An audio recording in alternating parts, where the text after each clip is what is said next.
پتہ نہیں میں کیا بول رہا ہوں، لیکن ایک محبت ہے جو تمہارے لیے میرے دل میں، ایک چاہت ہے، ایک دعا ہے، ایک خواہش ہے، کیونکہ میں نے بھی اس گمراہی کا پانی پیا ہوا ہے۔ بہت لذیذ ہوتا ہے یہ شہرتیں، یہ دولتیں، مزہ آتا ہے ان کو کماتے ہوئے۔ جیسے جیسے یہ انکریز ہوتا ہے ویسے ویسے ہمارا پرائیڈ بڑھتا ہے، لیکن دوسری طرف اب مجھے یہ بھی پتہ چل چکا ہے کہ گمراہی کے راستے پر چل کر آپ لذتیں اویل کر سکتے ہیں، دولتیں سمیٹ سکتے ہیں، یہ دنیا آپ کے لیے تالیاں بجانا شروع کر دے گی، لیکن آپ اپنی زندگی کے بارے میں کبھی بھی کسی بھی مقام پر پہنچ کر یہ فیصلہ نہیں کر پائیں گے کہ میری زندگی سکسیسفل ہے۔ آپ کی ہر رات آپ کو ڈرائے گی، آپ کا ہر دن آپ کو مزید غمزدہ کرتا چلا جائے گا۔ تو اللہ کا ہونا تمہاری زندگی میں بہت ضروری ہے تمہارے لیے، کیونکہ اللہ کے بغیر ہماری کوئی حقیقت نہیں ہے، اللہ کے بغیر ہم کچھ بھی نہیں ہیں۔ دولتیں، شہرتیں، گاڑیاں، بنگلے، لوگوں کا ہجوم، فرینڈ سرکل انسان کی اصلیت کو بدل نہیں سکتے۔ انسان بھلے اپنے آپ کو کچھ بھی سمجھنا شروع کر دے، لیکن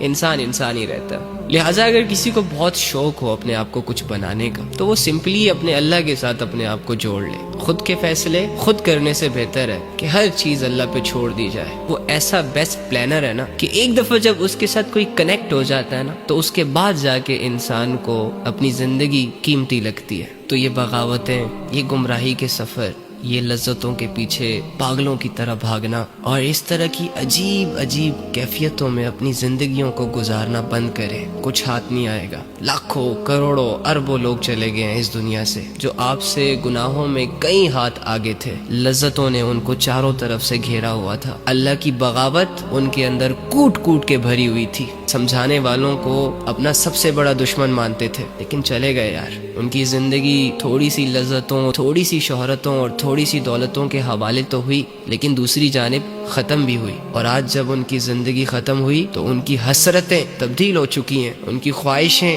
تبدیل ہو چکی ہیں، ان کی سوچ چینج ہو چکی ہے۔ جہاں وہ یہ سوچا کرتے تھے کہ اس دنیا میں بڑی ٹھاٹ باٹ سے، شان و شوکت سے ہم نے رہنا ہے، لوگوں کے اندر اپنا خوف ڈیولپ کرنا ہے، ظلم اور گناہ ان کی ہابیز تھی، اب جا کے وہ یہ سوچ رہے ہیں کہ کاش ہم گناہ نہ کرتے، کاش ہم عاجزی اختیار کر لیتے، کاش ہم اللہ کی عبادت کر لیتے، کاش ہم سمجھانے والوں کی بات کو سمجھ لیتے، کاش ہم یہ نہ کرتے، کاش ہم وہ نہ کرتے۔ لیکن جانے کے بعد کون واپس آتا ہے؟ یہ سارے فیصلے تو اس دنیا میں کرنے ہوتے ہیں، مرنے کے بعد کسی کو موقع نہیں ملا دوبارہ کہ وہ جائے اور اپنے اعمال ٹھیک کر کے واپس آ جائے، آپ کو بھی نہیں ملے گا۔ تو اگر آپ یہ چاہتے ہیں کہ مرنے کے بعد ہم اگر مگر کاش یہ وہ اس کے حوالے نہ ہو، اپنی یہ زندگی سوچ سمجھ کر گزارے۔